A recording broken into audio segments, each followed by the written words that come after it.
future of communications will dominate the world.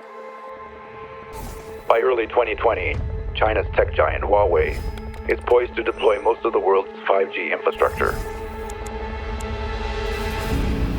China probably has its single most effective lobbying operation in Brussels. Beijing has offered them extremely attractive terms, is really offering a massive subsidization of their 5G rollouts. But there is a problem. I am announcing that a grand jury in Seattle has returned an indictment that alleges 10 federal crimes by 2 affiliates of telecommunications corporation Huawei Technology. If our businesses are being robbed every time they step overseas, if our rivals can cheat their way ahead in the global race for innovation, you bet our security will suffer.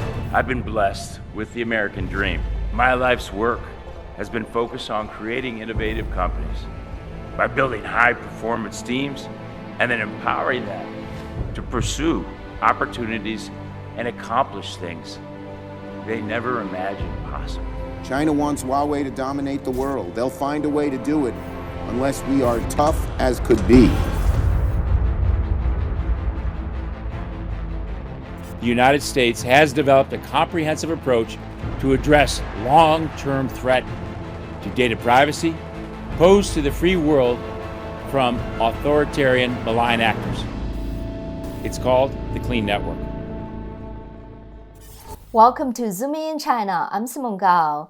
In our last episode, we talked about former Undersecretary of State Keith Krach, who came from a small town in Ohio, turned into a tech titan, and in March 2020 was given the urgent mission to rescue the U.S.'s previously failed attempts of defeating CCP's master plan for controlling the future of 5G communications. Krach believed the same leadership principles and strategies he used so effectively in building category kings and massive networks in Silicon Valley could be applied in economic statecraft against an increasingly aggressive China Inc. By applying these tactics, he led his team to achieve a 5G trifecta that put Huawei, China's 5G equipment provider, on the defensive by essentially cutting off their chip supply, and they had to sell their cell phone business. Huawei has close ties to the Chinese military and poses a national security threat to countries who use its equipment. But the trifecta was just the opening salvo of reversing Huawei's momentum.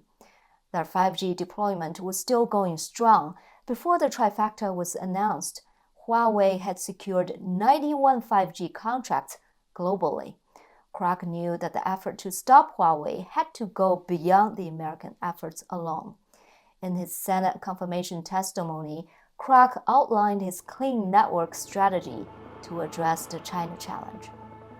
I said I would harness the U.S.'s comparative advantage in 3 areas: further strengthen our relationship with our allies and our friends, leverage the innovation and resources of the private sector, and amplify the moral high ground of democratic values.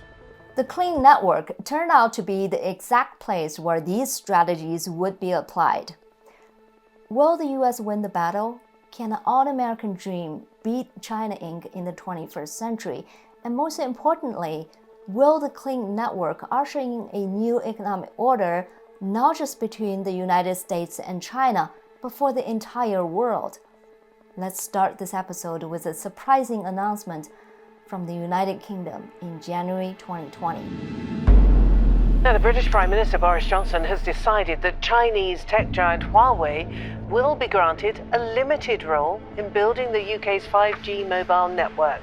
The British public deserve to have access to the best possible technology. I've talked about infrastructure and technology. If people oppose one brand or another, then they have to tell us which is what's the alternative, right?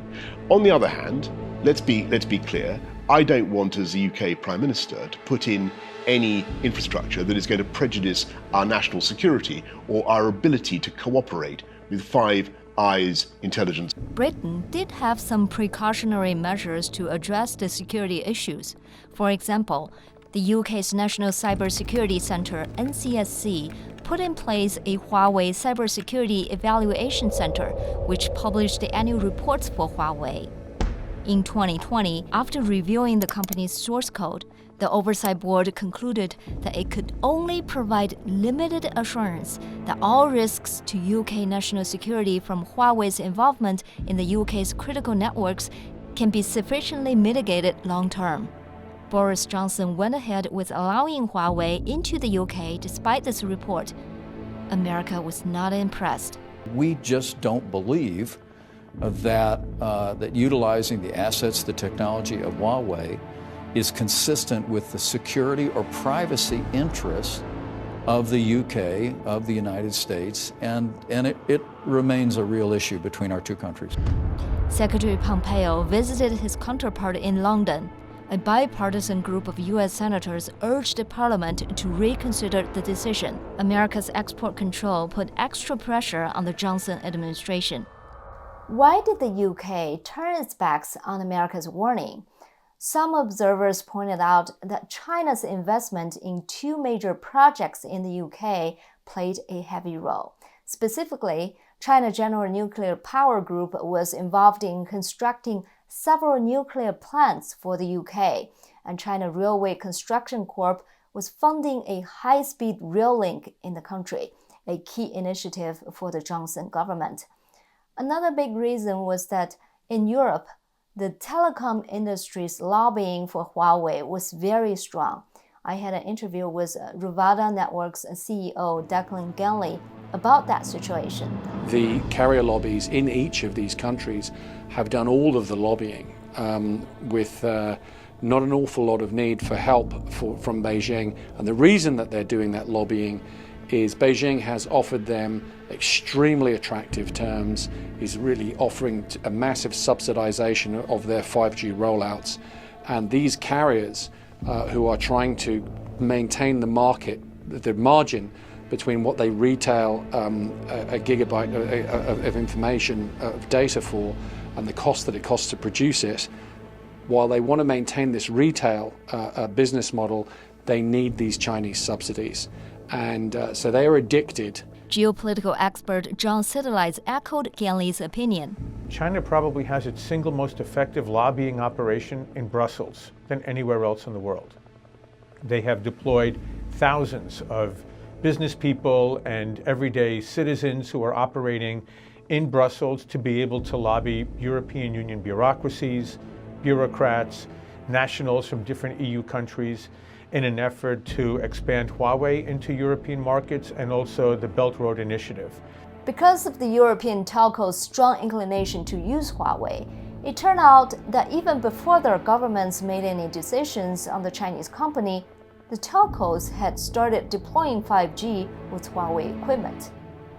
For example, Germany held its 5G spectrum license auction in early 2019. Major German mobile carriers that bought those licenses started deploying 5G with Huawei equipment regardless of any government decision. Exactly the same thing had happened in the UK. They're so confident of their regulatory capturability and of their relationships and of the power of those relationships that they feel confident enough to say, we're going to make this decision, we're going to do this rollout anyway, and whoever becomes the next democratic leader, it doesn't matter what they think, because we are so embedded and we're so powerful and our lobby has got such reach that no one will dare to make us reverse our decision and or make us have to undo the fact that we've created these facts on the ground and deployed Huawei 5G. But there is just one problem with that confidence: possible public opinion shifts on Huawei and China that will put tremendous pressure on telcos and governments to change their decision. And that's exactly what happened. On May 28, 2020, after 1 year of brutal crackdown on Hong Kongers' protest against the Chinese extradition law that would erode Hong Kong's freedom, China imposed a national security legislation on Hong Kong to tackle secession, subversion, terrorism, and foreign interference. This law effectively ended China's promise to the one country, two systems. That was stated in the Sino-British Joint Declaration when the UK handed Hong Kong to Beijing in 1997.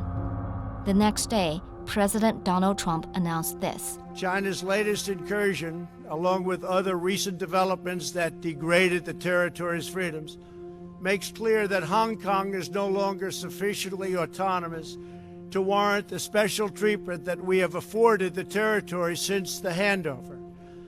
China has replaced its promised formula of one country, two systems with one country, one system.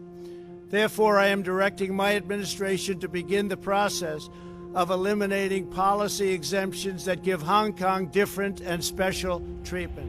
America's swift response served as a weather vane for the free world. Now all eyes are on Europe, the United Kingdom in particular. By then, Keith Krach and his team had already conducted a global listening tour to find out how countries really felt about Huawei. I've probably had 80 bilateral meetings with my foreign counterparts, ministers of finance or economics. And I'll say, how's your relationship going with China? What's it like? And they'll go, whatever important, they're a big trading partner. And then they'll lean in, they'll look both ways. This would be a bilateral meeting. They go, but we don't trust them.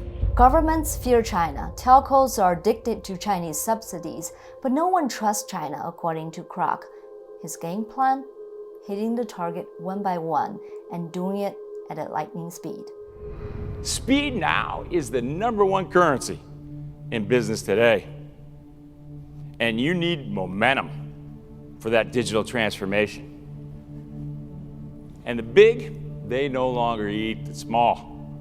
The quick eat the slow. The future of your company depends on it. It depends on action now, not 1 year from now. And success needs no explanation. Failure needs no alibi. Failure's not an option. It's go time. Krach launched a three-prong global campaign to sign up clean countries, clean telcos, and clean companies.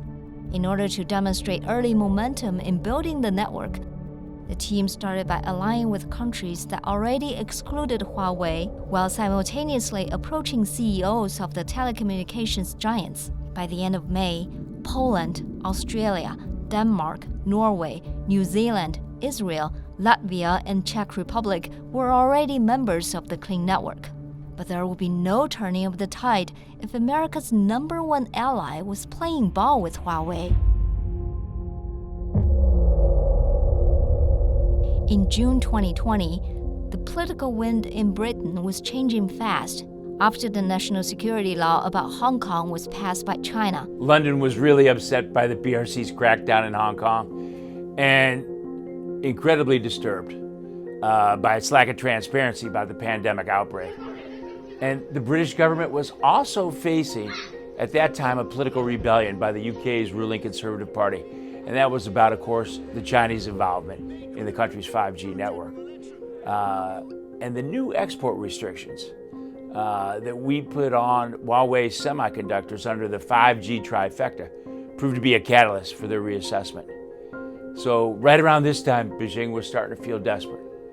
And that's when they reverted to their bullying tactics. China's ambassador to the UK, Liu Xiaoming, warned Prime Minister Johnson that any ban would send a very bad message, and it was not in the UK's interest to make an enemy of Beijing. If you want to make China a hostile country, you have to bear the consequences. Liu warned that severing ties with Huawei could prompt Beijing to pull Chinese investment from major British infrastructure projects.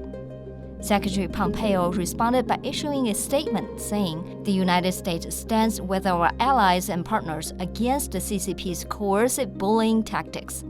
The Telegraph published an op-ed by Keith Krach by the title, "The Free World Must Unite Against Huawei."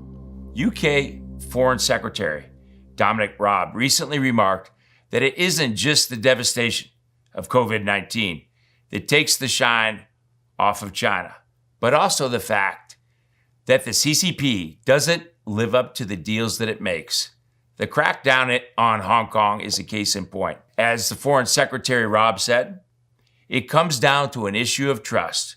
Why would anyone trust them with other deals they might make? On July 14, a week after Liu's warning, Breton announced that the UK mobile providers are being banned from buying new Huawei 5G equipment after December 31st, and the future of the UK's 5G will also exclude Huawei. We have concluded that it is necessary and indeed prudent to commit to a timetable for the removal of Huawei equipment from our 5G network by 2027. The UK decision to exclude Huawei was an important step in beginning to turn the tide against the Chinese company. Countries and companies were now asking themselves whether Huawei could be trusted and what the consequences would be to keep using Huawei. More chips were about to fall. A week after the UK ban, France announced its plan to phase out Huawei. The tide on the European continent was beginning to turn. In July and August of 2020, while Huawei was losing some of its momentum in Europe after the UK and France defeat, Krach and team decided to double down and began to further leverage the Clean Network with 5 new lines of effort. On August 5th, U.S. Secretary of State Mike Pompeo officially expanded the scope of the Clean Network. In April, I announced our team's Clean Path initiative to keep Americans' data safe from untrusted vendors. Today, I'm pleased to announce the expansion of the Clean Network with the launch of 5 new lines of effort. I'll walk through them quickly. First, Clean Carrier. We're working to ensure that untrusted Chinese telecom companies don't provide international telecommunication services between the United States and foreign destinations. Second, we call Clean Store. We want to see untrusted Chinese apps removed from U.S. app stores. Third, Clean Apps. We're working to prevent Huawei and other untrusted vendors from pre-installing or making available for download the most popular U.S. apps. Fourth, Clean Cloud.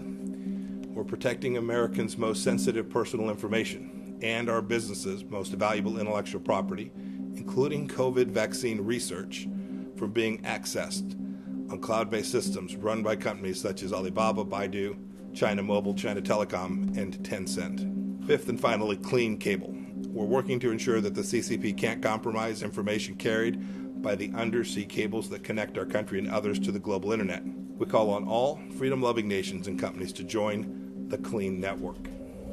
By August 10th, 2020, the Clean Network grew to 30 clean countries and territories, along with some of the largest telecommunications companies, including Orange in France, Reliance in India, Telstra in Australia, SK and KT in Korea, NTT in Japan, O2 in the UK, and all telcos in Canada, Norway, Vietnam, and Taiwan. On August 24th, 2020, India phased out equipment from Chinese companies from its telecoms networks. On September 22nd, 2020, Undersecretary Krach embarked on an official trip to Europe. This time, the goal was to build a transatlantic clean network. The other key thing is the fastest way to build a network is a network of networks. So on my first European trip, the first stop was NATO. So I met with Deputy Secretary-General Geoana, and I go into his office. He goes, "We need a clean NATO network." He goes, "We can't have, some countries in the Transatlantic Alliance that have trusted networks and some untrusted. You see, we need those 5G civilian networks in peacetime or wartime. We can't have a fractured alliance." So he was a great ally, and he was right there in Brussels. The next day, I went to go see my friend, EU Commissioner Breton. I knew him when he was CEO of Bull and CEO of French Telecom before it was Orange. Commissioner Breton had just led the member states in developing the EU 5G Clean Toolbox. Krach and Breton issued a joint statement on the synergies between the Clean Network and the EU 5G Clean Toolbox, stating that the toolbox fit the criteria for inclusion in the Clean Network. He came up with a thing called the 5G EU Cybersecurity Toolbox. Basically, he identified who are the trusted suppliers, which were really the Europeans and Koreans, and basically anything but the Chinese, right? ZTE or Huawei. And then he identified the high-risk suppliers. Telcos in Europe, their board of directors have to make the 5G supplier decision. And if they choose a high-risk supplier and something goes wrong, they are personally liable for 4% of the damages or 20 million, whichever is higher. I've been on a lot of boards. That's when you go under the desk in a fetal position, right? We certainly appreciate the endorsement here today by the 3 Seas nations for the Blue Dot Network and the Clean Network. Krach and his team had pulled it off with another trifecta by integrating NATO, the EU, and the 3 Seas coalition of nations into the Clean Network. It was a giant step forward in building the network effect, but more importantly, it now became undeniable that the Clean Network was not an American alone approach. Plus, the liability terms in the EU 5G Clean Toolbox is a powerful measure to rein in telcos lobbying for China. The tide was turning against Huawei. This was exactly the momentum Krach's team would need if they had any hope of winning over Europe's toughest and the most important customer. Europe has become the focal point of that campaign, and in particular, Germany. Can Berlin really afford to sit on the fence on this issue for much longer? China was Germany's biggest export market, especially for the automotive industry. Germany was also a key market for Huawei's expansion, and its political influence in Europe made a partnership valuable. Germany's Chinese ambassador Wu said, if Germany were to take a decision that leads to Huawei's exclusion from the German market, there will be consequences. The Chinese government will not stand idly by. German automakers account for a quarter of the 28 million cars sold in China. Can we say that German cars are not safe because we're in a position to manufacture our own cars? German commentators took Wu's remarks as an open threat. But what could be an effective counterpunch? Len Khodorkovsky is the chief marketing officer for the Clean Network. He was a Madison Avenue advertising executive. Before meeting with the German government officials, we leveraged Undersecretary Krach's trusted customer relationships with more than 20 top CEOs in Munich, Frankfurt, Cologne. Our approach was really based on moral high ground of democratic values, treating governments like customers and the media with humility. I remember going over to Germany and talking to the press, and they said, well, what happens if we don't join the Clean Network? What's America going to do to us? And I said, this decision is for the people of Germany to decide. And we respect whatever Germany decides. And they said, well, why should we do it? And I go, German Basic Law, Article 1, because that's their constitution that they developed in 1949. And German Basic Law, Article 1, is 2 words, really. It's human dignity. It's the duty and the responsibility of the German government is human dignity. And I said, Huawei is the backbone for China's surveillance state. This is a tool that only the worst of dictators could have dreamed of. And this is what's responsible for all the human rights abuses, all the things that are going on in the surveillance state, all the stuff that's going on in Xinjiang where they're committing genocide. Then I saw what the press wrote. Krach's a different diplomat, than what we're used to. But I think you really got to speak in those terms. The other thing, too, in Germany was that I had known so many CEOs from DocuSign and Ariba, so they were my friends. I'd been on the stage with many of them. Keith got a surprise. Tim. What is that, Keith? And this is the DocuSign Digital Hero Award.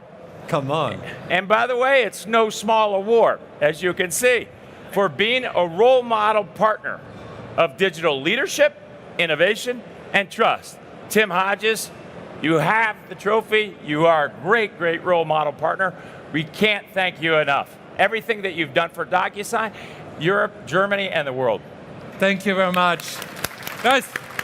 What was the rationale you used with your friend Tim Hodges and other German CEOs about Huawei?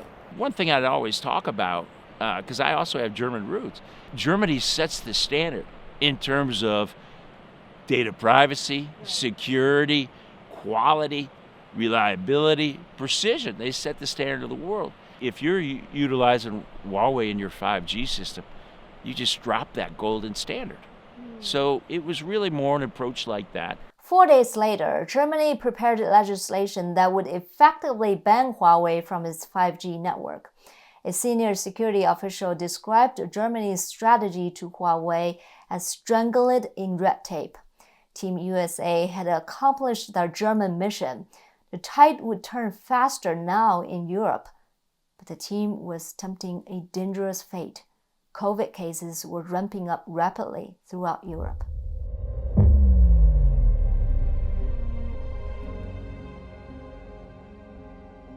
The team was moving at lightning speed at this point, covering 20 cities in 15 countries, meeting with heads of state, telco CEOs, business leaders, other government officials, and the goal was always to build the Transatlantic Clean Network.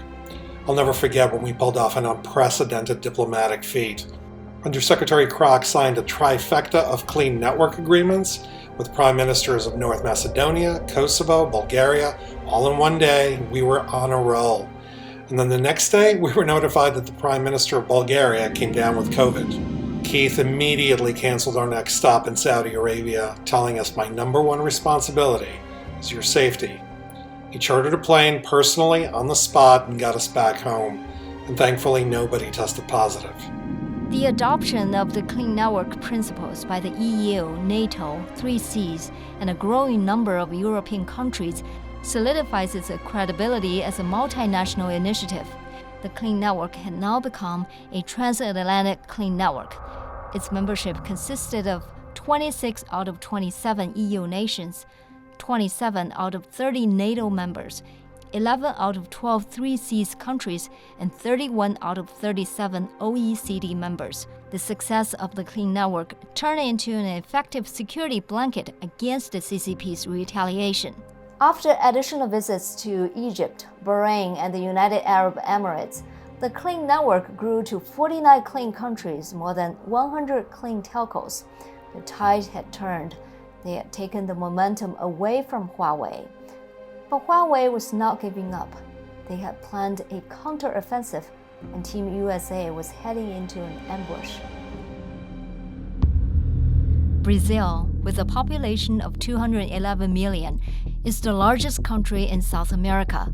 Similar to Germany in Europe, Brazil had the biggest influence on the rest of the South American nations' decision to join the Clean Network and would be the most challenging, since Huawei had staked out a strong position with the Brazilian government.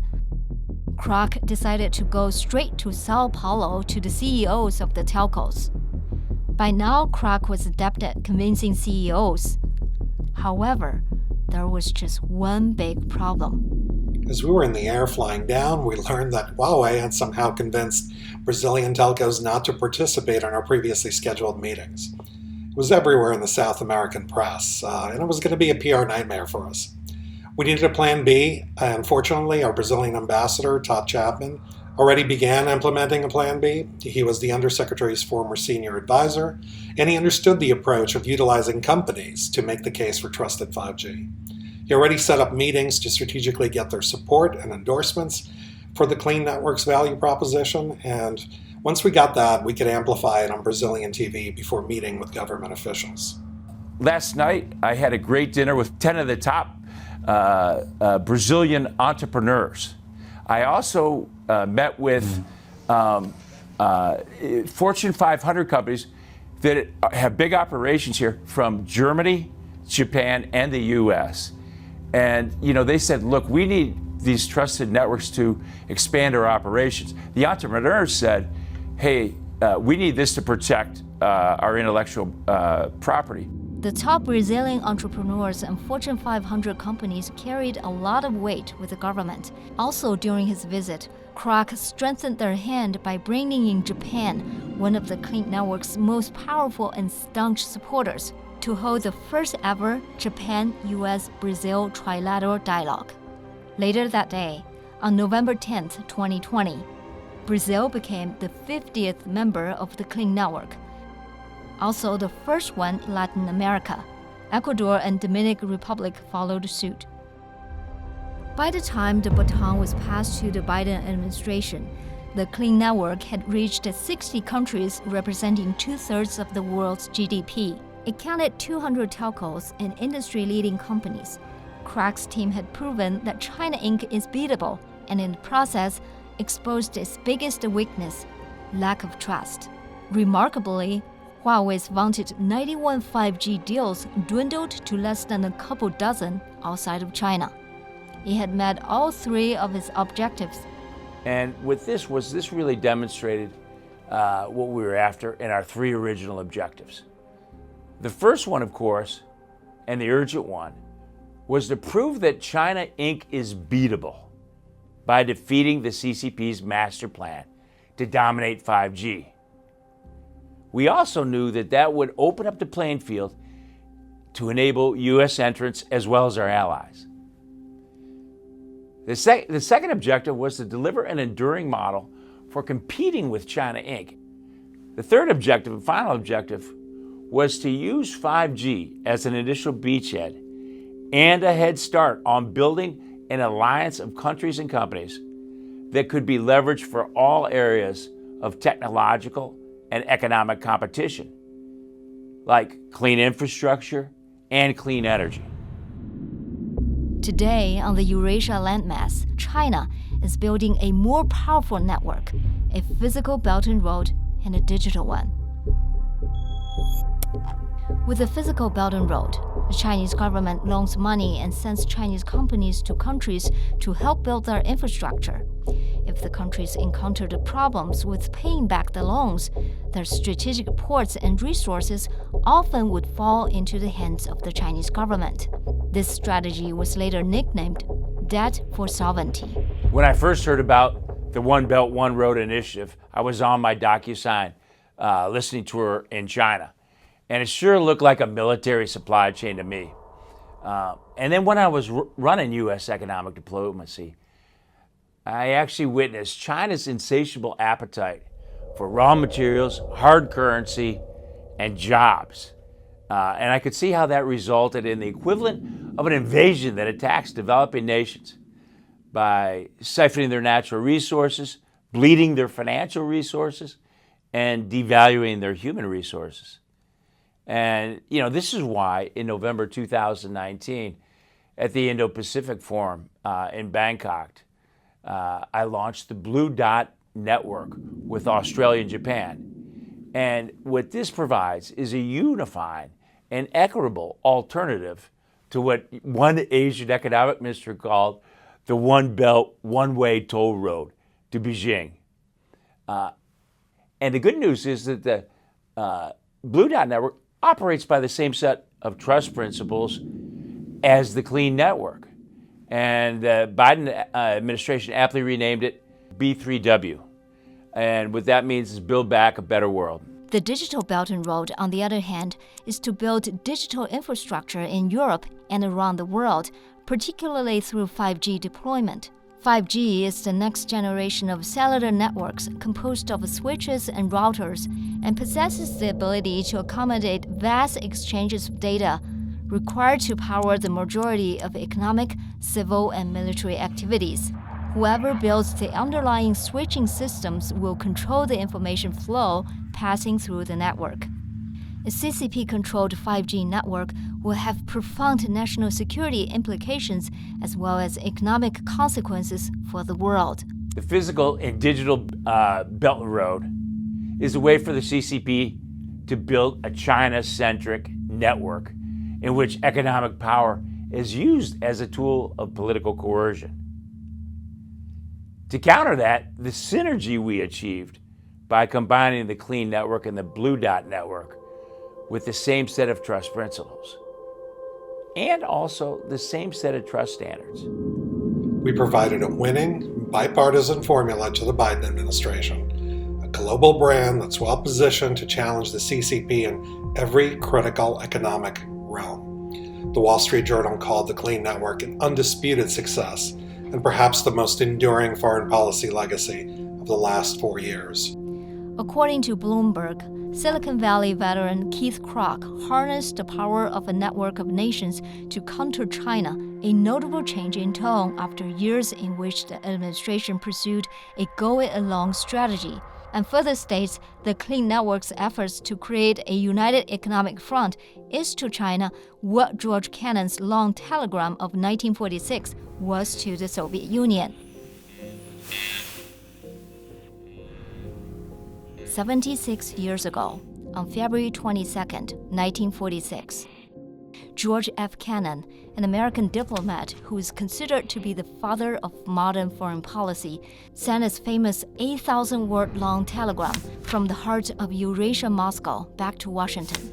In it, he wrote, "The Soviet Union has a far-flung apparatus for exerting its influence in other countries, an apparatus of amazing flexibility and versatility, managed by people whose experience and skill in underground methods are presumably without parallel in history." The advantage we had in defeating the Soviet Union during the Cold War was the U.S. private sector. One of the Clean Network's critical success factors was talking with telco and global CEOs and treating them like our own customers. This is quite unconventional in the government world, but it really worked. However, there's only one problem. America's most powerful companies and institutions are still pouring money into China to make it thrive. In January 2020, Keith Krach brought Secretary of State Mike Pompeo to Silicon Valley. They stayed there for 4 days. The first night I had a dinner at my home, we had 36 of the top CEOs. You know, you'd recognize every single name, right? Everyone. And I had them all go around the room and tell their China horror stories. I stood up after everybody went around the room. I said, "Look, guys, we always, because all these guys are my friends, I go, we always see out here corporate responsibility, social responsibility. You know, corporate responsibility is also national security, because the Chinese Communist Party is a real and urgent threat,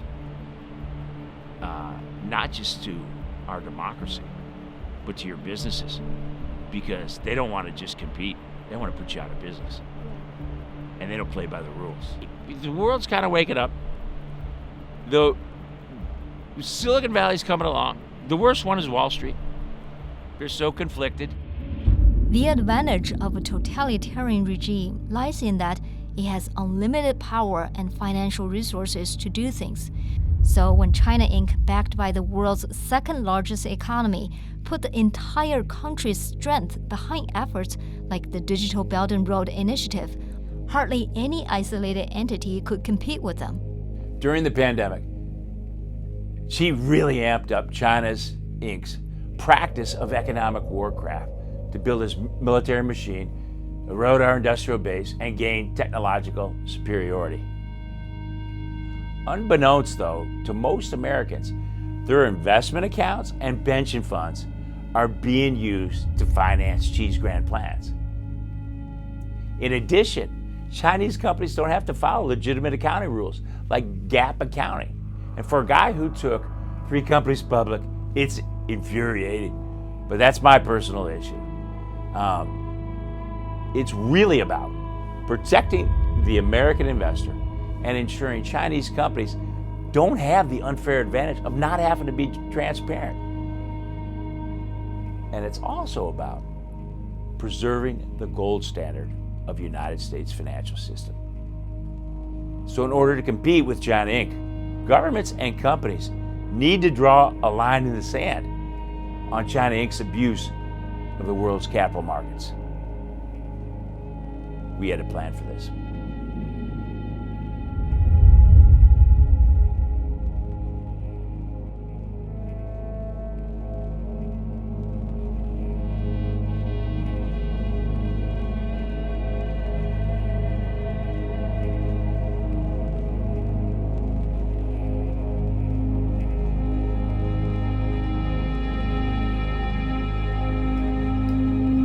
Hello everyone, I'm Simone.